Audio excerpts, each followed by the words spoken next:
Saudara, belum genap sepekan memegang tongkat komando sebagai Kasat, nama Jenderal TNI Agus Subianto telah diajukan Presiden ke DPR RI untuk menjadi Panglima TNI.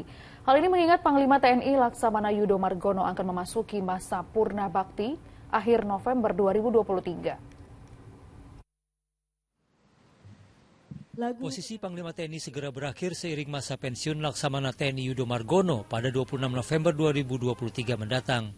Presiden Joko Widodo telah mengajukan nama KSAD yang baru beberapa hari lalu dilantik, Jenderal TNI Agus Subianto, sebagai calon Panglima TNI kepada DPR RI.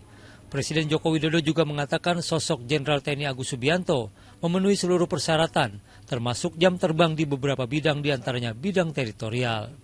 Yang pertama, beliau kan dua kasat, kemudian menjadi kasat, tapi kalau melihat jam terbangnya saya kira di teritorial, kemudian di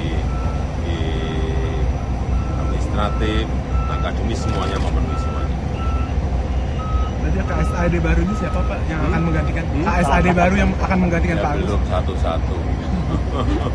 Ini kan memperoleh persetujuan dari DPR lebih dahulu, baru setelah ada persetujuan baru kita berpikir kasat yang baru.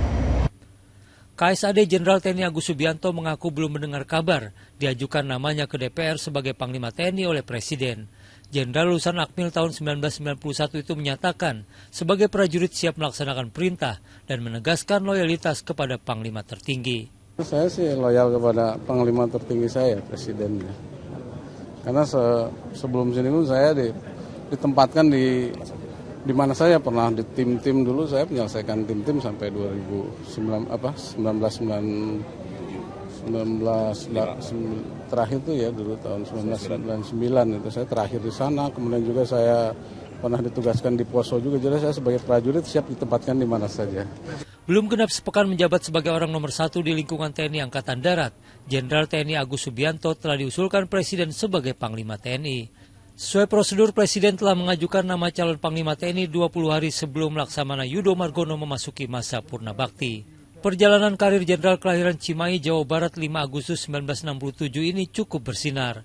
Ia pernah menjabat sebagai Komandan Kodim 0735 Surakarta, Wadan Pusenif pada tahun 2019. Setahun kemudian ia didapuk menjadi Dan Pas Pampres. Setelah 2 tahun memimpin Pas Pampres, ia diangkat menjadi wakil KSAD. Bintang di pundaknya bertambah saat menggantikan pendahulunya Jenderal Dudung Abdurrahman sebagai KSAD. Tim Liputan 6 SCTV melaporkan dari Jakarta.